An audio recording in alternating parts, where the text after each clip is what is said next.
Ukraine is in trouble, as Russia breakthroughs and is also encircling. It's day 1182 of Russia's operation in Ukraine. Let's dive deeper. Today it has become unofficially official that Ukraine's several offensives on the northern borders were a big mistake. The invaluable resources they spent in order to gain a few areas are now completely gone. At the border intersection of Belgorod and Kursk, if you remember, Ukraine, while Russia was pushing them from Sudza, tried to distract Russian forces by attacking the Belgorod region. However, as Russian positions were already strong, they were not able to advance much further. However, in the last couple of weeks, Russian forces have been slowly counterattacking and pushing Ukrainian forces back. Latest report from this front suggests Russia launched a final push on areas of Pryalos. As a result, they were able to recapture the last remaining area of Belgorod region. In addition, they were also able to capture a small area of the Sumy region. As you can see, Ukraine is pretty much pushed back from every single area of the northern front.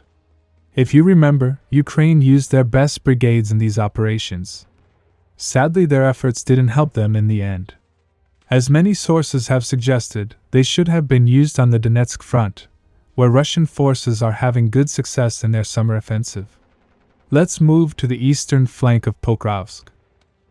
In our previous report, we saw how Russian units from Nova Poltavka launched an attack eastward and merged with a recently captured position. In addition, I also reported about the Russian breakthrough towards Popovyar. As only a few sources had reported, I suggested you wait for confirmation. Unfortunately, reports about Russian breakthroughs from Maryinka were not true. However, Russian forces were able to break through from the south. According to the report, Russian forces, after merging with their fellow units, launched an attack northwards. It was confirmed they were able to take this area under their control. As you can see, they have almost reached the Popovyar-Poltavka line. This will be very important for them. Now if we move a little east to the southern flank of Kostiantynivka. The Ukrainian forces' situation in this pocket is getting worse, as Russian forces are trying to close it from two directions. According to the latest report, in the last 48 hours, after attacking Romanivka intensely, they were able to take it fully under their control. As you can see, Ukraine now has a very narrow path to withdraw. They will have to make a decision soon. Furthermore, on the political scale, yesterday a phone meeting took place between Putin and Trump, and almost the entire world was on their feet. According to the sources, the meeting lasted 2 hours, however nothing new was discussed.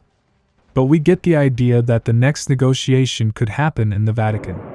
Subscribe for more frontline updates. Let me know your thoughts in the comments down below.